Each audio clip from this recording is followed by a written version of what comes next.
오늘 우리 함께 읽을 기록된 하나님 말씀은 신약의 말씀 요한일서 제3장 1에서 7절까지의 말씀입니다. 보라, 아버지께서 어떠한 사랑을 우리에게 베푸사 하나님의 자녀라 일컬음을 받게 하셨는가. 우리가 그러하도다. 그러므로 세상이 우리를 알지 못함은 그를 알지 못함이라. 사랑하는 자들아, 우리가 지금은 하나님의 자녀라.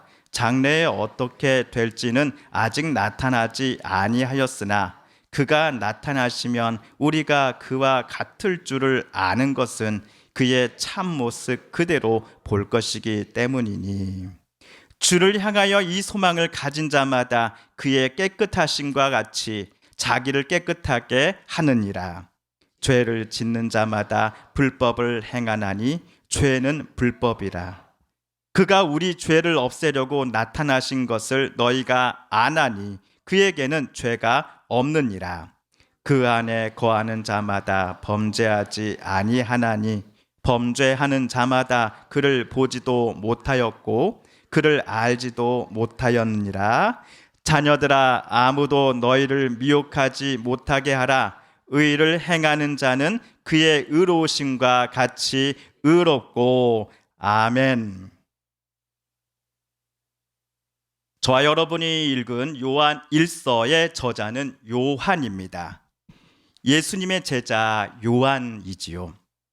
요한은 예수님께서 십자가에 달려 돌아가실 때에 어머니 마리아를 자기 대신 모셔줄 것을 부탁했던 제자입니다. 요한이 요한복음을 썼습니다. 또한 우리가 오늘 읽은 요한 1서를 포함해 요한 2서, 3서까지도 요한이 썼다라고 많은 학자들은 주장합니다.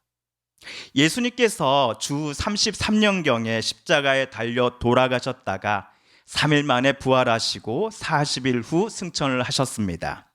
그로부터 최소 60년이 지나서 요한은 제 4번째 복음서인 요한복음을 기록합니다. 그런 다음 요한 1서, 2서, 3서를 차례대로 기록했겠지요. 그래서 요한의 복음서와 또는 편지들이 쓰여진 시기는 학자들에 따라 빠르면 주후 90년 또는 늦으면 약 주 100년경이라고 다들 말하곤 합니다. 여기서 잠시 지난주에 우리가 읽은 요한복음 20장 28절 29절을 다시 찾아 한번 함께 읽어보겠습니다. 시작.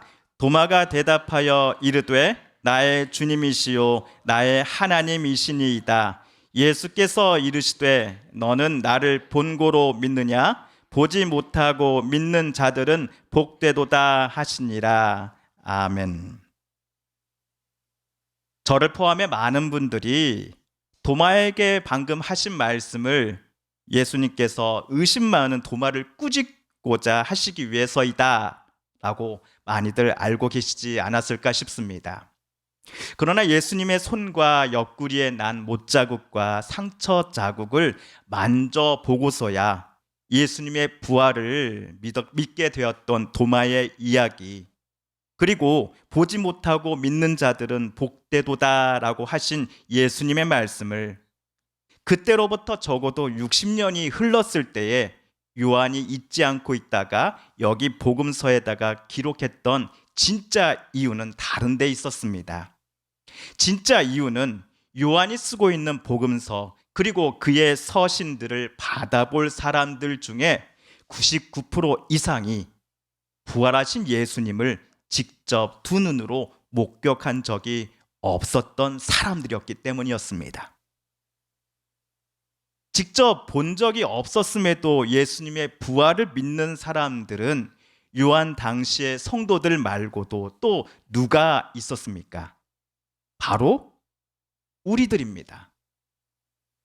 예수께서 성육신 하셔서 세상에 사시던 때로부터 약 2000년이 흐른 2024년 4월, 한국에서 예수께서 부활하심을 믿고 예수께서 다시 이 땅에 오실 것임을 믿는 저와 여러분들 말입니다.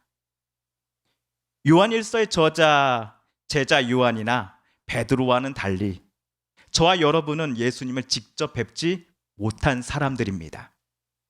그런데도 우리는 예수님이 죽음 권세를 이기시고 다시 사셨다라는 것을 믿고 있습니다. 요즘 사람들의 눈으로 보면 예수님의 부활을 믿습니다라고 말하는 우리들이 미친 사람임에 틀림없습니다. 비이성적인 사람으로 보일 것입니다. 그러나 저와 여러분이 볼 때에 부활 예수님을 뵌 적도 함께 생활한 적도 없는 우리들이 예수님의 부활을 믿고 있다라는 것은 기적이라는 단어 말고는 설명할 길이 없습니다.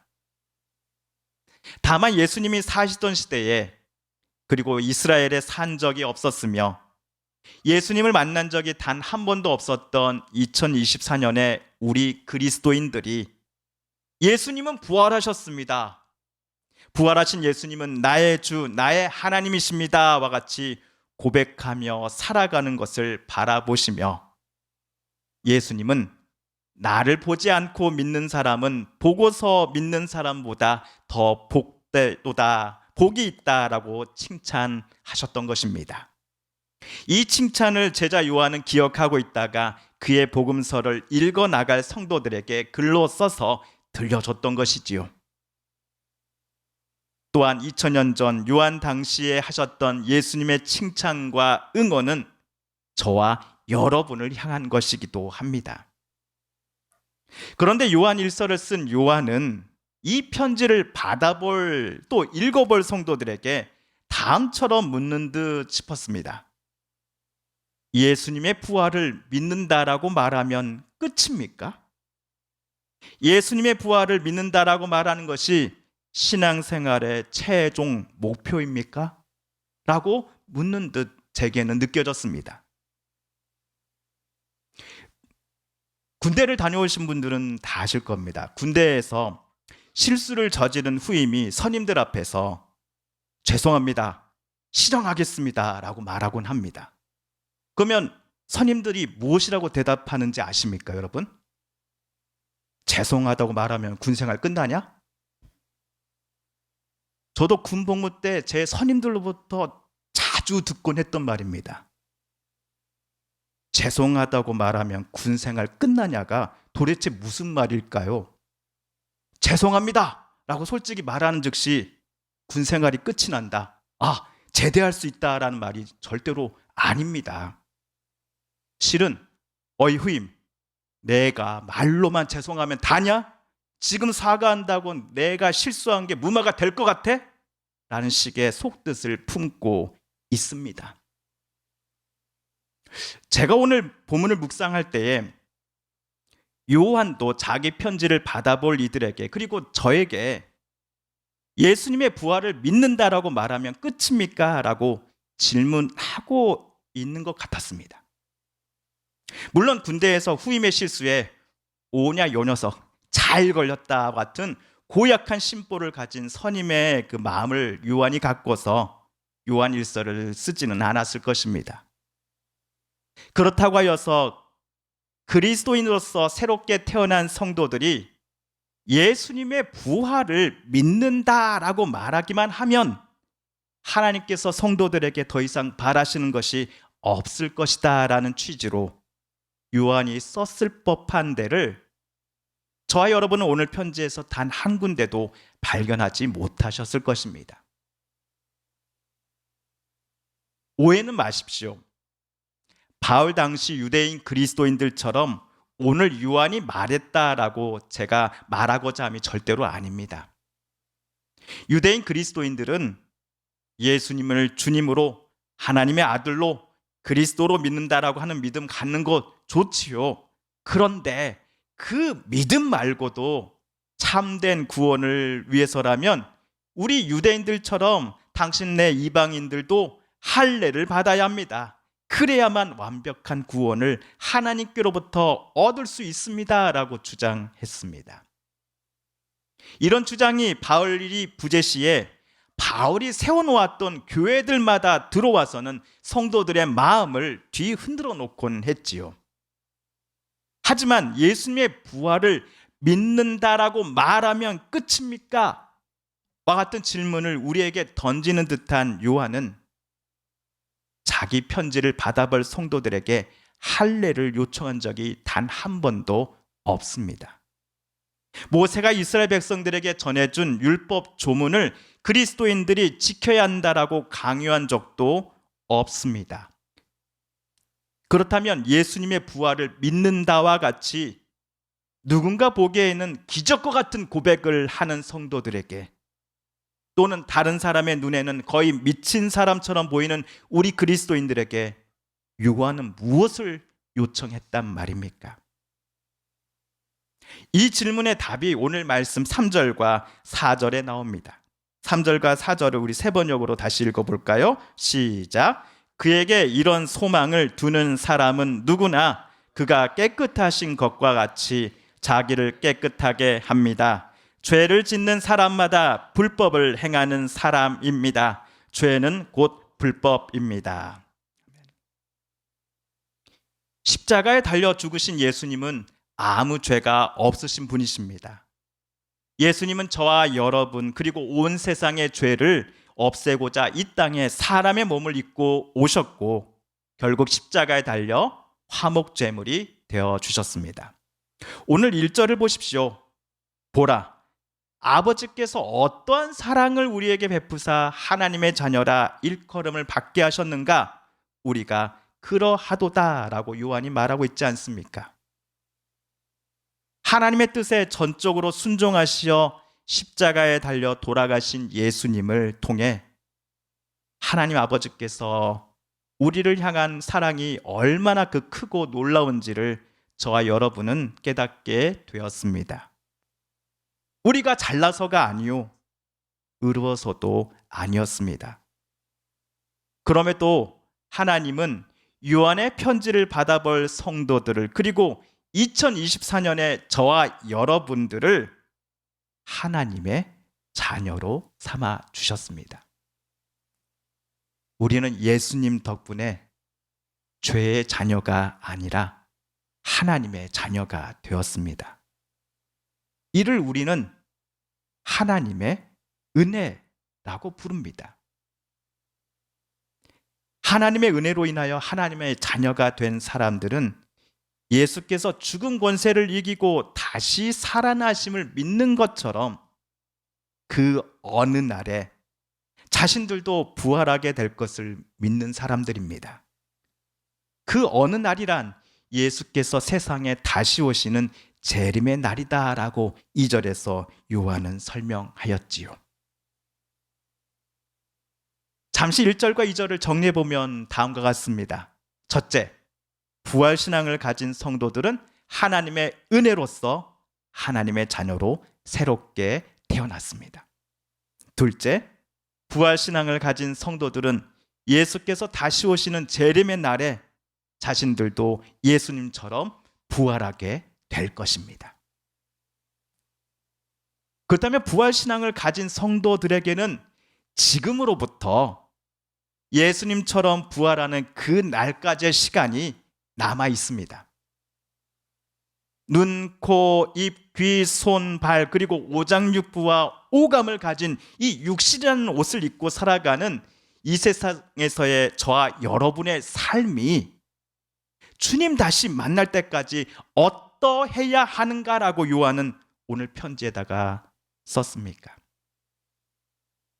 저 하늘나라 가서 하나님 품에 안기는 것이 우리에게 보장되었으니 내 마음대로 온갖 죄 짓고 살아도 됩니다라고 썼을까요? 아니면 영은 선하고 최고의 진리인 반면 이 몸뚱아리인 육신과 물질은 악한 것이기에 부활신앙을 가진 나는 이 세상 등지고 내 가정, 내 가족, 내 이웃들은 전혀 신경 쓰지 말고 오로지 이 교회 아니면 기도원에만 머물다가 숨이 닿으면 주님 앞에 서도 좋소라고 요한이 말했을까요? 둘 모두 아닙니다. 이 두 가지 모두는 예수님의 부활을 오해하고 잘못 이해한 입장이기 때문입니다. 부활하신 예수님은 단순히 영만 부활하시지 않았습니다. 몸도, 즉 육신도 영과 함께 부활하셨기 때문입니다. 누가복음 24장 43절을 보시면 부활하신 예수님께서 제자들로부터 받은 구운 생선 한 토막을 드시고 계십니다. 만일 십자가에 달려 죽으신 예수께서 영만 부활하셨다면 부활하신 예수님은 배가 고프다라고 제자들에게 말씀하시지 않았을 것입니다. 허기를 느낌은 육신의 영역이기 때문이죠. 이처럼 예수님은 분명 영과 함께, 육신이 함께 부활하셨습니다. 그러니 부활신앙을 고백하는 요한 당시의 성도들, 그리고 2024년의 우리들도 그 어느 날에 예수님처럼 새로운 몸을 갖고서 부활할 것입니다. 영만이 홀로 부활하지 않고 우리의 몸도 반드시 부활에 포함된다는 것입니다. 그렇다면 부활신앙을 가진 이들은 육신과 물질을 무조건 악마화하고서 오직 교회, 오직 저 하늘나라만을 바라본다거나 정반대로 이 땅에서의 삶을 하찮은 것으로 여기고 자기 욕망을 채우는 방탕한 삶을 살아도 된다는 식으로 자기를 정당화해서는 안 될 것입니다. 부활신앙을 가진 이들이 부활하신 예수님처럼 그 마지막 날에 부활할 것을 우리는 믿습니다. 그렇다면 부활신앙을 가진 성도들은 하나님 아버지께서 성육신하셔서 이 땅에 사시고 죽기까지 하나님의 뜻에 순종하시고자 보여주셨던 삶의 모든 것들, 말씀과 생각들을 늘 묵상하며 예수님의 모습 닮아가기를 애써야 하는 것입니다. 이것이 오늘 요한이 말하고자 하는 바입니다. 예수의 부활을 믿는다라고 말하면 끝입니까? 라고 묻는 듯한 오늘 요한이 자기의 편지를 받아볼 성도들에게, 그리고 2024년에 저와 여러분에게 말해주고자 싶었던 것은 부활신앙을 가진 성도들이요, 예수 그리스도 안에서 살아가며 예수님을 닮아가십시오 였습니다. 요한은 부활신앙을 고백하는 성도들이라면 정결하시고 아무 죄 없으신 예수님처럼 성도들도 늘 자기를 깨끗하게 해야 한다라고 3절에 썼습니다. 나는 예수님을 단 한 번도 뵌 적 없지만 예수의 부활을 믿습니다라고 고백하는 것으로 끝이 아니라 그 고백이, 그 부활신앙이 저와 여러분의 삶을 부활 예수님으로 말미암아 빚어지고 변화되어 가게 하는데 출발점이 되고 매일의 다짐이 되어야 한다라는 것이 요한이 오늘 우리에게 말해주고자 하는 것이 아니었을까요? 부활신앙을 담대하게 고백하는 저와 여러분은 우리가 새로운 몸으로 부활할 그날까지, 즉 예수님께서 재림하시는 그 날까지 이 땅에서의 삶에 최선을 다해야 합니다. 또한 부활신앙을 가진 이들은 자기 자신은 물론이고 내 가족들, 내 성도들, 내 이웃들을 존중하고 사랑해야 합니다. 그리고 토지와 물, 산과 바다를 아끼고 가꾸고 사랑해야 합니다. 우리가 10절을 오늘 읽지는 않았습니다. 10절에서 의를 행하지 않는 사람과 자기 형제 자매를 사랑하지 않는 사람은 누구나 하나님에게서 난 사람이 아니다라고 요한은 단호히 선언했습니다. 요한의 이 말을 우리 반대로 한번 풀어볼까요? 누가 하나님께로부터 난 사람입니까? 의를 행하는 사람이요, 자기 형제 자매를 사랑하는 사람입니다. 저 하늘나라에 대한, 또 부활에 대한 소망만큼이나 하나님께서 저와 여러분에게 주신 이 땅에서의 시간들을 소중하고도 아름답게 사용하는 사람들이 바로 하나님께로부터 난 사람들입니다. 예수께서 본을 보여주셨던 것처럼 말입니다. 하나님께서 우리에게 주신 시간들을 자기 욕망과 이득, 또 욕심과 질투에 따라 살지 않고 내가 오늘 만나는 사람들을 진실함으로 대하고 사랑하다가 다시 오실 주님 앞에 서게 될 날을 소망하는 이들이 하나님께로부터 난 사람들입니다. 이들이야말로 진정한 부활신앙을 가진 성도들입니다. 예수께서 본을 보여주셨던 것처럼 말입니다. 성도 여러분, 우리는 2000년 전 예루살렘에 사셨던 예수님을 단 한 번도 본 적 없으면서도 예수께서 죽은 권세 이기고 다시 사셨음을 믿었고 지금도 예수의 부활을 다른 이들에게 증거하고 있습니다. 이러한 우리를 예수님은 나를 보지 않고 믿는 자는 보고서 믿는 자보다 더 복이 있다라고 말씀하시며 칭찬해 주셨습니다. 그러나 우리는 예수님이 우리가 예수님의 부활을 믿습니다라고 말함으로 끝이 아니기를 원하십니다. 예수의 부활을 믿고 나 또한 예수님처럼 마지막 날에 부활할 것을 소망합니다라고 고백하는 성도들이라면 주님 다시 만날 때까지 먼저 본을 보이신 예수님을 본받아 살아가야 할 것입니다.